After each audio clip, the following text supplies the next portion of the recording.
పాకాల మండలం గాదంకిలో ఎన్ఏఆర్ఎల్ వ్యవస్థాపక దినోత్సవాన్ని ఘనంగా నిర్వహించారు. పాకాల మండలం గాదంకిలోని ఎన్ఏఆర్ఎల్ జాతీయ వాయుమండలీయ పరిశోధనా ప్రయోగశాల 33వ వ్యవస్థాపక దినోత్సవాన్ని ఘనంగా నిర్వహించారు. ఎన్ఏఆర్ఎల్ డైరెక్టర్ డాక్టర్ ఏకే పాత్ర ఆధ్వర్యంలో నిర్వహించిన ఈ కార్యక్రమంలో ఎన్ఏఆర్ఎల్ మాజీ డైరెక్టర్లు, వివిధ ఇస్రో కేంద్రాల యూనిట్ల డైరెక్టర్లు, జాతీయ సంస్థల అధిపతులు, ఇస్రో కేంద్రాల నామినీలు, ఎస్ఏఆర్ఎల్లో పీహెచ్డీ పూర్తి చేసిన పూర్వ విద్యార్థులు, శాస్త్రవేత్తలు, ఇంజనీర్లు పాల్గొన్నారు. జాతీయ ఎంఎస్ రాడార్ పరిణామ ఎదుగుదల గురించి వివరించారు. ఎన్ఏఆర్ఎల్ సేవలను కొనియాడారు. ISRO chairman doctor V Narayanan video conference ద్వారా శుభాకాంక్షలు తెలియజేశారు. ఎన్ఏఆర్ఎల్ను ప్రముఖ పరిశోధనా సంస్థగా తీర్చిదిద్దడంలో కృషి చేసిన పాలక మండలి చైర్మన్లు, సభ్యులు అందించిన మార్గదర్శకత్వాన్ని కొనియాడారు. జనవరి 13న ఎన్ఏఆర్ఎల్లో జరగనున్న మేధోమథన సమావేశంలో నిపుణుల సూచనలతో వివిధ పరిశోధనా రంగాల్లో సమగ్ర దార్శనిక పత్రాన్ని సిద్ధం చేయాలని కోరారు.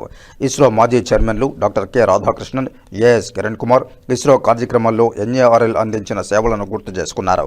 ఎన్ఎంఆర్ఎఫ్ వ్యవస్థాపక డైరెక్టర్ ప్రొఫెసర్ బివి రావు, మాజీ డైరెక్టర్లు ప్రొఫెసర్ డి నారాయణరావు, ప్రొఫెసర్ ఏ జయరామన్, ఎన్ఏఆర్ఎల్ శాస్త్రీయ సలహా కమిటీ ప్రత్యామ్నాయ చైర్మన్ ప్రొఫెసర్ భట్లు మాట్లాడుతూ శాస్త్రవేత్తలు, ఇంజనీర్ల అంకిత భావాన్ని, సేవలను ప్రశంసించారు.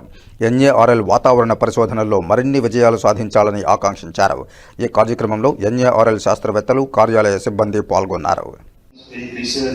Or GNSS navigation or related to radar developments. In fact, Dr. Patra ji is aware that we have been having great collaboration, various activities related to various aspects. Also the vehicle up to the end of, close to the end of third stage was as expected.